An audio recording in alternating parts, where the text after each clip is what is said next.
So thank you so much for joining us today. I'm so delighted to be with Gayani Ohwofa, who's a relationship coach from Sydney, Australia, where I am currently. And when I met Gayani, we were talking about lasting love, and it was very interesting to explore with our conversation, for me anyway, how I changed my perception of lasting love. And I really got to reflect on how in my early life, I was very, very insecure. But in my later life, where I am now, I'm much more secure in my love relationships. And it made me think about this. And we're going to explore this topic today. Can you be insecure and still have lasting love? Because I know a lot of people out there that struggle in their relationships with feeling secure or feeling insecure, but somehow they can still have the relationship, and sometimes it doesn't always work that way. So today with Gayani, we're going to look at her journey working as a relationship coach, and you can find out more about her at her website, coachingwithgayani.com. And we'll talk more about how to get in touch with her as well. So welcome, Gayani. Thank you so much for joining me on Love and Relationship Coach. And Thanks, I wanted Angela. you to, so good to have this opportunity to be streaming or here online. And can you just share a little bit about what brought you to be a relationship coach? Yeah, of course. So I've always been fascinated in relationships, what makes them thrive, what breaks them down. Then deepening that curiosity was my own relationship journey. So from dating to now being married, then within my own marriage, we've had our own obstacles and challenging seasons. That was particularly after the birth of our first son, parenthood, motherhood, that brought new challenges that we didn't necessarily see coming. So it was a difficult time, but we, and during that time, it looked like separation was the only possibility going forward. But instead, through our own personal growth, communication, we were able to rebuild. So where we are now, it's completely different. Life is completely different. So we're now on the same team. Life is joyful. We're working together as a couple and as a family, moving forward towards our goals. And it's something I'm really proud of achieving. So from all of this, that's what inspired me to become a relationship coach. I wanted to be able to help other women have the support, tools, mindset shifts that they would need to create that lasting love. Great. So you found the love that you have now was only achieved by some mindset tools. And what other things did you discover that got you to this lasting love that you have? So a lot of self-reflection, self-awareness. Firstly, rather than looking at, well, what is he doing? I need him to change. It was turning it around in terms of, what do I need for me? What am I doing? So a lot of that initial work was working on myself first. And then in turn, my husband also did his own personal growth. So it was as simple as self-reflecting, building that self-awareness around my own thoughts, emotions, behaviors, to understand, well, what's actually happening, what's going on, and, well, what do I actually want? What do I want to do going forward? And then creating that roadmap to get there. And would you say you found those tools through coaching, or what influences have you had that helped you do the self-reflection? I've read a lot. I've had my own coach helped me along that journey. There was one book in particular that I read. It's by John and Julie Gottman. They're PhD scholars in relationship, the topic of relationships. Fight Right is that book, and that in particular was very helpful in terms of improving that connection. I haven't read the Fight Right one. I've read a lot of their other conflict style work, and they're amazing. If anyone really wants a great resource, it's good to hear other couples and how they fight. Yes, because it's very normal. Yeah, and we tend to think that lasting love is not going to have those problems and look ugly. Actually, that's the whole point. It's going to last because you can recover from when you have the fight. Recover and understand how to turn that fight into connection. So the fight is often a misunderstanding in terms of, I have my own background, experiences, understandings of things. Then my husband or your partner will also have their own view of the same thing, and the conflict can often arise because of that misunderstanding. So if you take a pause and you think, well, I know that this is how I feel and how I think about it, let me hear what they have to say about it. What are their views? What are their opinions? There's not necessarily a right or wrong. It's just differing opinions. So once you come together and have that communication, that openness to really understand each other, and then deciding, well, what do we want to do moving forward, then that conflict is becoming a connection. That's so extraordinary. We might explore that some more as we go forward. So I wanted to understand, you were able to see this progress in your relationship.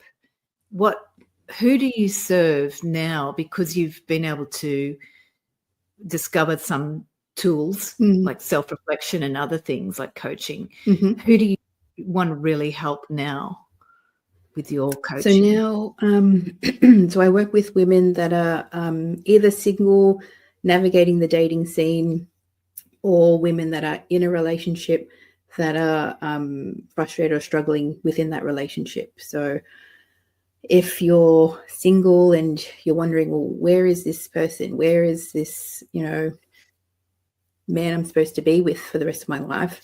And you're struggling to find that connection with someone, I definitely am there to help. And then the women that are already in relationships where they're at the point where I just can't bear this anymore, I'm at my wit's end, they're feeling stuck, unheard, disconnected, and they don't know what to do anymore, I'm also there to help them, because there is hope that things can turn around. And with women in particular, we're focusing on them in this interview podcast, but what do you find women struggle with in modern relationships? So 3 main things come to mind. Firstly, in this modern world that we're living in, we have so many roles that we're taking on. So we're often wife, mum, we've got to work, a job, the mental load, we're running a household.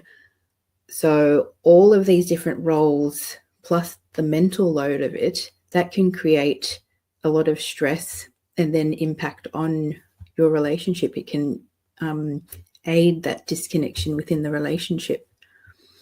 Then secondly, I think social media, in terms of what's being portrayed in terms of perfection, how easy life must be, all of the stylized or perfect looking families. I think, when in reality that isn't necessarily the case, that can then feed on people's insecurities. they'll feel like, well, if they're doing that, well, why aren't I able to do that? So I think that has a big impact on how we look at ourselves. Then thirdly, cross-cultural dynamics. So here in Sydney, Australia, we are fortunate enough to live somewhere where we are very multicultural, which I can personally relate to. So I'm Australian with Sri Lankan heritage, and I'm married to a Nigerian man. So when we have those different cultures, we have different cultural expectations, different communication styles, and that in itself can create different challenges. And these differences, again, can be opportunities where the challenges we can create connection. But yeah, they're the three ones I think come to mind in terms of what women in modern relationships are facing. Yeah, it's interesting for me, the mental load I really relate to. And I feel that's similar to when I was younger in the 90s as well, and what I saw my mother go through. The social media I find really funny because my family, which is also Italian, Australian, very ethnically strong, growing up in Australia, we tried comparing ourselves to other families, but with such a strong family that was, if we look at the Gottman style of conflict, how do they fight? They were very volatile type of expressive. That's a nice way to say it. Loud, yelly, other words.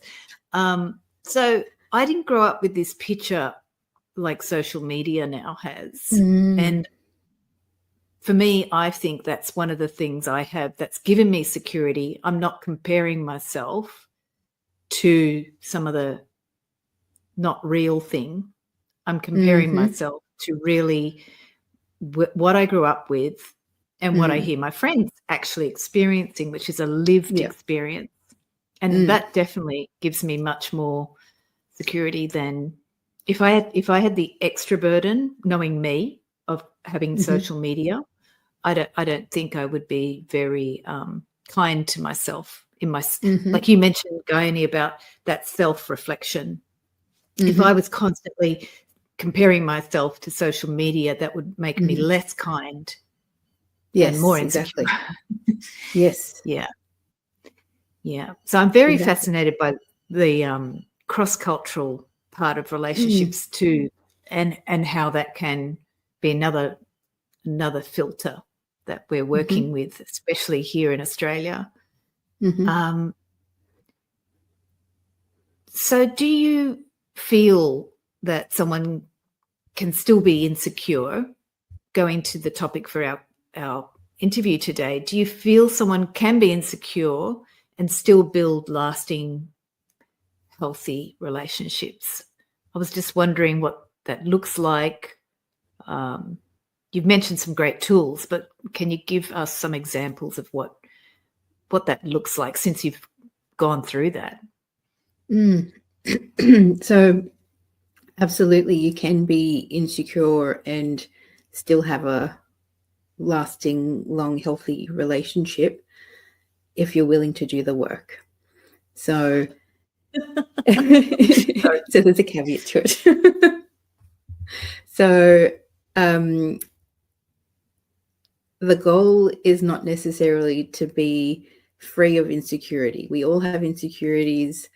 None of us are perfect. But a strong relationship, it's about two people who are willing to grow, evolve, communicate, and support each other along that journey. So you have these two imperfect people that are willing to move along together. And we'll never be perfect. So you'll constantly grow and evolve on that journey, which is life. We can't change as well any of our past experiences. Often in terms of how we behave, how we think, how we feel, we've based that on experiences from the past. But we have an opportunity to rewrite our story moving forward. So that will start with self-reflection, self-awareness, noticing what your thoughts are, what your feelings are, what your behaviors are, and asking, are these still serving me? Is this how I want to feel or think going forward? Because otherwise, we just keep repeating the same patterns over and over again. So without that self-reflection and building that self-awareness, things will just remain the same. When you say doing the work, I think people will feel like, ugh, like, is it like laborious? What does doing the work look like? Maybe give an example. Yeah. So it could be as simple as, say your partner's gone out and with friends, and you're feeling uneasy. You've got some jealousy or an anxiety coming up, and they were supposed to message you, but they hadn't. And your mind starts telling these stories in terms of, oh, they've forgotten about me, or they don't care about me. Why haven't they messaged? What did I do wrong? We have all of these racing, often negative thoughts. So it's about pausing at that moment and acknowledging, okay, I'm having these thoughts. Then the awareness in terms of what else am I feeling in the body? What else am I feeling emotionally? And start to just notice what's happening without judgment. So it's not necessarily that there's anything that's right or wrong. It's just starting to notice what's actually going on. Then once you've started noticing, that's when you can start challenging. Well, just because he hasn't messaged, does that actually mean he doesn't care about me? Or if he's not messaged, maybe he's busy, or maybe he's still driving. It's starting to challenge the thoughts that we're having and turning them into a more serving thought, a more serving feeling. So I'm hearing two phases. One is seeing that thought that gives you anxiety or whatever feeling, like you're, and then the next is choosing to do something about it. Do you find that different people get stuck at one or the other, like they can't see, they're just in this unconscious way of being, so they're blaming other people? And do you then absolutely because sometimes I notice people get stuck in the part where they have to choose a different thought, like it's called looping. So you just go into what's he doing, where is he, why is he there? You're not able to choose because you're stuck in that phase. Would you say that reflection is also about observing, like how much do you need, like when you're insecure, because I grew up extremely insecure, that's why I love this topic. I was very insecure, and it comes up through my body sometimes. I cannot control it. It's lived trauma. That's just how I was. It's still in my body. My practices over time, because of the movement and the body connection and the somatic feeling of myself, I can literally see it rise up, and I just breathe and I'm with it, and the stories don't keep going like they did. My stories actually, I can see them, but I can still feel at the same time. So I'm wondering, like, for people who are in that experience of the story that's based on insecurity, what could we offer in terms of looking at self-soothing, or is it a way of approaching yourself when you're insecure? Like, how would you describe works? I know it's not the same for each person, so I'm just looking for options.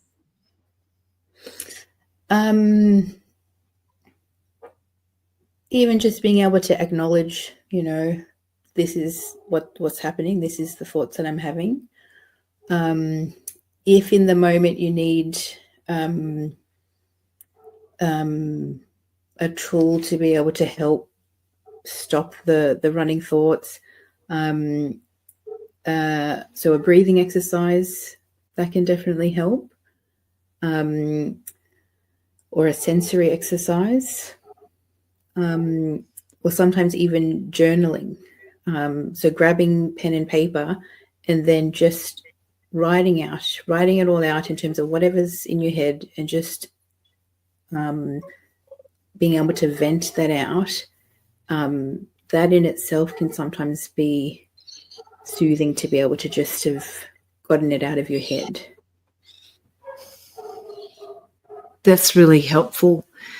Before, when you were talking about all the thoughts that go through the head, like when he's gone out and you're jealous, it was actually helpful for me to hear the cycle, like somebody else saying, these are the thoughts that you're thinking. Yes. And I know that's helped someone I know, that they were watching the thoughts, but they couldn't stop it. So they went on YouTube and they found someone that had a similar thought cycle and went, oh, it's not just me. There is somebody else. Yeah. In the old days, because I'm older, I say the old days, we just used to call up a girlfriend and go, blah, blah, blah. That was a way of releasing. Yeah, that's still very valid. Calling up a friend and saying, look, this is what's happening. Can I just have a quick chat with you? And the same thing, being able to talk it out with someone else, that is also can be quite helpful. Yeah. And if we start blaming our partner as well, this is something that I also wanted to address, because when we're insecure, it's very easy to blame other people because we don't feel capable enough or whatever enough. So all of the things that you're saying about changing how we look at the partner is really, really important, because if we're just blaming our partner, we're just going to end up creating a more toxic relationship. The Gottmans write about this a lot. They've done research about it. A lot of research, yes. Yeah. They've studied thousands of couples and the way they argue and say negative things. So for the insecure people in relationships, what are some signs to help people recognize when that insecurity is hurting the relationship? So constantly needing reassurance, that can be one. Being really jealous or suspicious, really quite often. Over-interpreting, a neutral behavior. So say if your partner came home but they didn't say hello to you, you could interpret that as a negative, as opposed to maybe they had something on their mind, maybe they needed to go and do something. So it's over-interpreting those neutral behaviors. Then when we start to either avoid conflict or over-accommodate, they can also be early signs of insecurity. And so me having a long history of being insecure, I could take what you've just shared and then say, oh, here I am being really needy. So what might be something, if I'm seeing those behaviors come into the relationship, what might be some different cognitive thoughts to start thinking instead of projecting? So again, in terms of initially building that awareness, self-awareness, in terms of noticing that that's what you're feeling or thinking, then the next step in terms of being able to have a conversation with your partner, to be able to have that open communication as to what's going on. And when you do that, it's not necessarily you want to say, you made me feel insecure, or you made me feel anxious, you did this. You turn it around in terms of, I felt anxious, I felt insecure when whatever had happened. So you're explaining it in terms of how you're feeling, as opposed to they did something to me. Because it makes a big difference in terms of how then they, how receptive then they are to that as well. Can you explain that? How does it change their perception of what you've just shared? Yeah. So instead of when you're explaining something in terms of you did this to me, it's like you're blaming the other person. You're almost saying, you've intentionally tried to hurt me, whereas they may have just been going about their day. They're just doing their thing. They may not realize what's going on. So if you were to say it like that, that's going to make them be potentially quite defensive. They might be like, I didn't do that. That's not what happened. But if you had explained it in a way, this is what's going on, and I'm feeling this way, they may be then able to be more receptive in terms of, okay, that's interesting. I didn't know that when I do that, that's how you feel. So it's the same conversation, but a completely different approach. I'm going to share, having a long history of being insecure. When I started, I feel a lot, but in my relationship, I've been able to express that with a lot of passion, because I had a lot of passion around me when I grew up. So expressing myself passionately is an authentic thing for me, and I need to be like that in my relationship to feel connected to my loved ones. And I found one of the things in the past, when I said, I feel this, there was this thought that was really interesting. Will they understand what I'm feeling? It's very, very chronic, old sort of belief, or something from childhood somewhere. Underneath that is, they won't understand. That was the sort of belief under that. And as an insecure person, I just found the more I just said, I feel this way, it just got easier and easier and easier. But one of my theories is that lasting relationships are about getting through the discomfort of expressing your feelings. I think it's a beautiful way to look at insecurity as a gift, because you're cultivating a space for you to be heard, to be seen, and to express. Exactly. And to get past fears of whatever. Yes. It's creating that space to be vulnerable. Great. So I was wondering if you can share about that connection piece, because you mentioned that in a fight or a challenge or a conflict with the way your partner sees something and you see something, there's a chance for deeper connection. Can you describe that process? You mentioned the expressing what you're feeling, but what about when what you're feeling's not what they're feeling, or and you've done your best to explain your intent and what you're feeling and all of that, but you're seeing there's a challenge or a conflict? One very simple tool that I offer, it's called the yes and tool. I'm not sure if you've heard it before. And this can be both with your, intimate partner relationship or any relationship. You can use this tool. So it's a good tool when you've got differing viewpoints in terms of a conversation or discussion.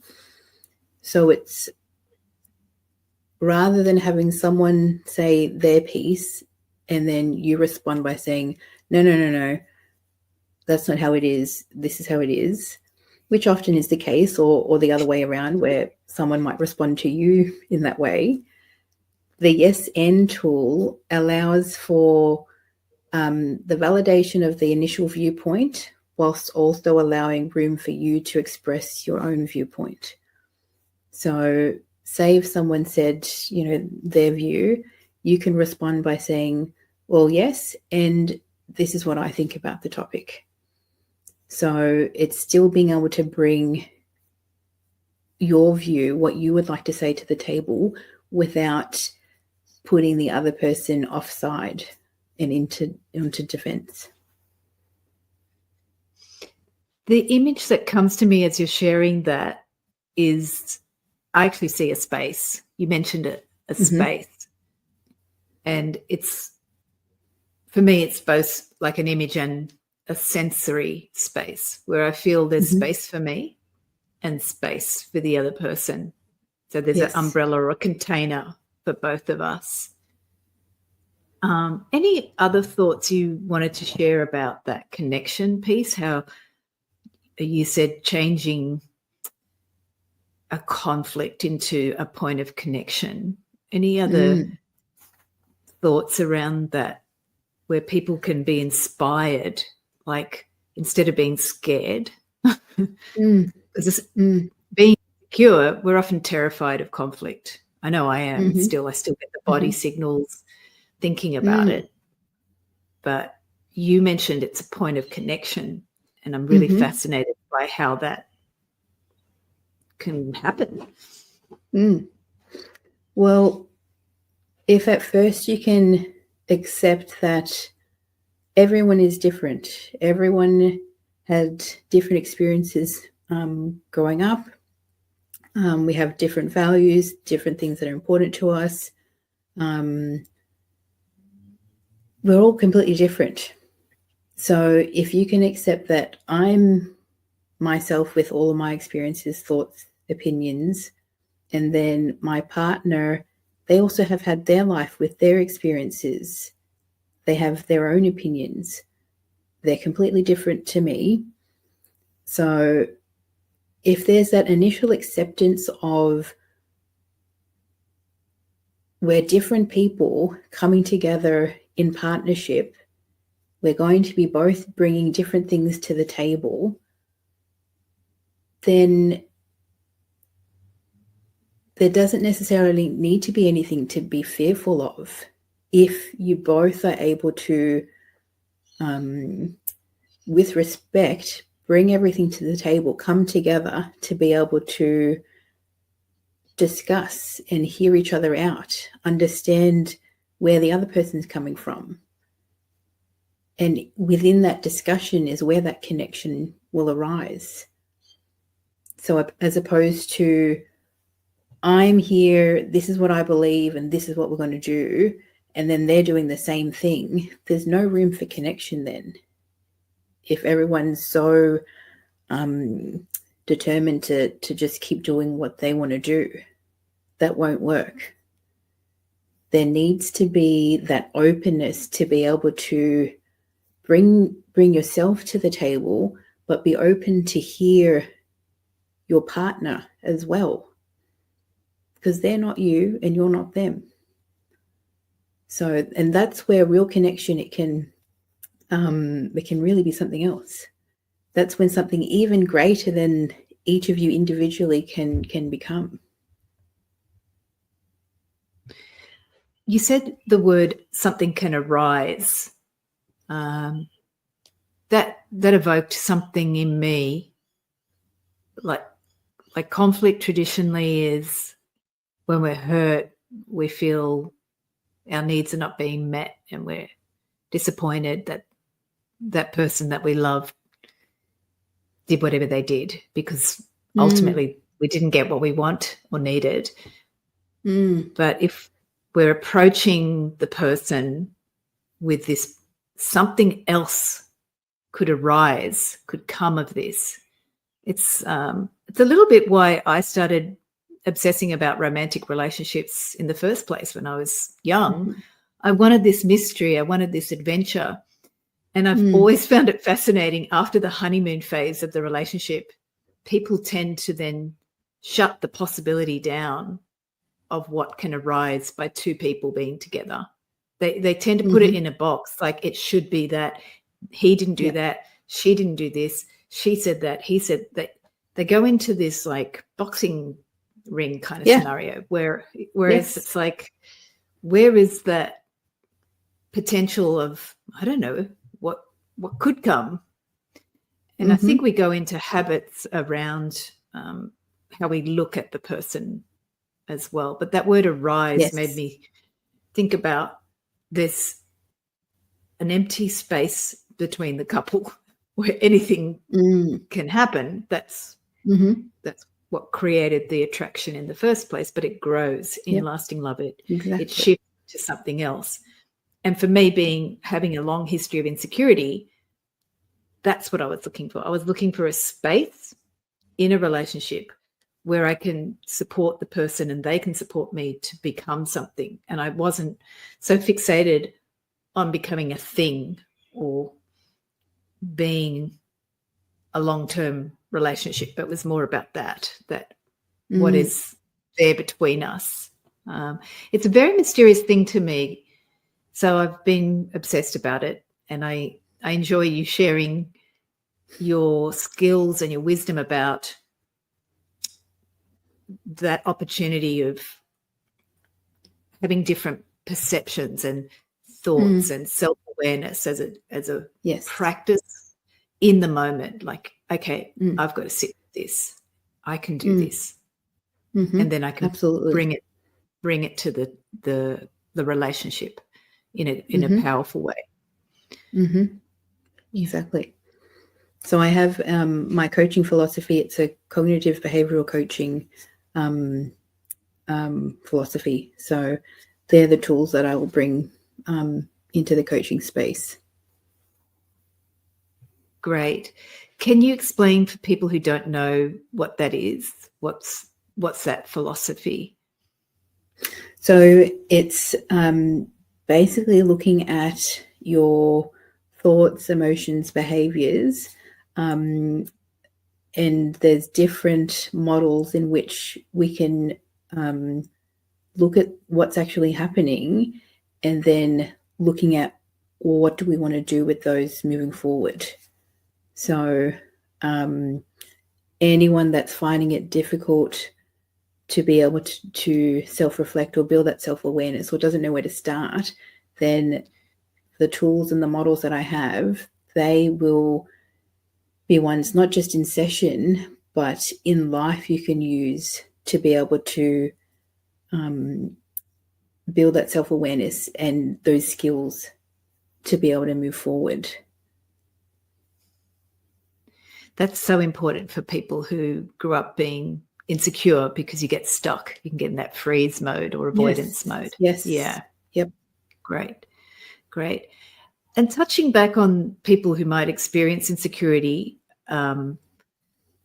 if someone's listening today, do you have any other practical steps they might like to just try during the week or to feel more secure in the relationship? Anything that you might? So the one, if you haven't done anything before, I suggest starting with building that self-awareness. So being able to, this week, notice, when am I feeling anxious? When am I feeling insecure? What's actually going on? What's going on in my body? Just start noticing, because that's the first step. Nothing will change if you're not even aware of what's going on in the first place. So the first step is starting to build that awareness as to what's actually going on. Thank you. That's so powerful. Would you say that's a tool that you're still doing every day, or that's something Absolutely. you practice? yeah, it's still every day.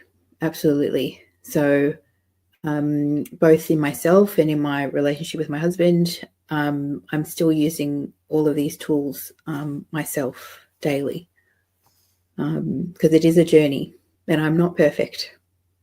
Yeah. So just one final question. I was wondering, I have a lot of people I know that they may do work on themselves, but the partner doesn't. And it's a sort of thing they say, oh, well, she doesn't, I do this and she's not interested in whatever they're doing, if it's yoga or whatever. What do you say to people who think that their partner needs to do the work, that they're doing all the work on themselves? What thoughts might you have for them? So I can relate because I felt the exact same way. But so my personal experience, I've found that once I started doing the work, that my husband in turn also came to the table and did the work as well. So someone just needed to take the first step. And for us, it was me. So I can't say what will happen for everyone else, but I strongly suggest, if you're listening, if you're interested, then you're likely the one that's going to take the lead on this. So I suggest giving it a go. You don't know what's going to happen going forward, but it's somewhere to start. I like that, being a leader and just starting and not making it perfect, just starting. Exactly. Was there anything else, Gayani, that you wanted to share before we wrap up today? If anyone's interested in connecting with me, they're welcome. I offer complimentary consultations. So if you're curious about what myself and coaching might do for you, you're welcome to book a session. And if anyone needs to find out the best way to contact Gayani, her email's really easy. It's hello@coachingwithgayani.com. We'll have the email in the description of the video as well. And I just wanted to thank you so much for sharing your wisdom, your life experience with us, your victory in overcoming your relationship woes to making it a deep connection, because I think everybody needs inspiration as well. When we see someone who's actually found that possibility, it inspires us. And I love your authenticity and your sharing from the heart about your life and your love. So for everyone watching, thank you. And for everyone watching, if you've enjoyed this conversation, make sure that you subscribe to the Love and Relationship Coach YouTube channel, where we explore the questions and insights behind lasting love, emotional clarity, and healthy connection. And you'll find more podcasts, interviews, and other tools on the channel, and they'll bring more insights and love into your life, with also our podcast, Building Better Relationships with Angela and Patty. And if you know anyone who's struggling with insecurity in relationships, please share this episode. It might be exactly what they need. So thank you, Gayani, for joining us on Love and Relationship Coach. And I look forward to hearing from people as well in the comments what they want to explore more. Maybe we can do another topic as well. Yeah, that would be great. Thank you so much. It's been a pleasure being here today. Thank you.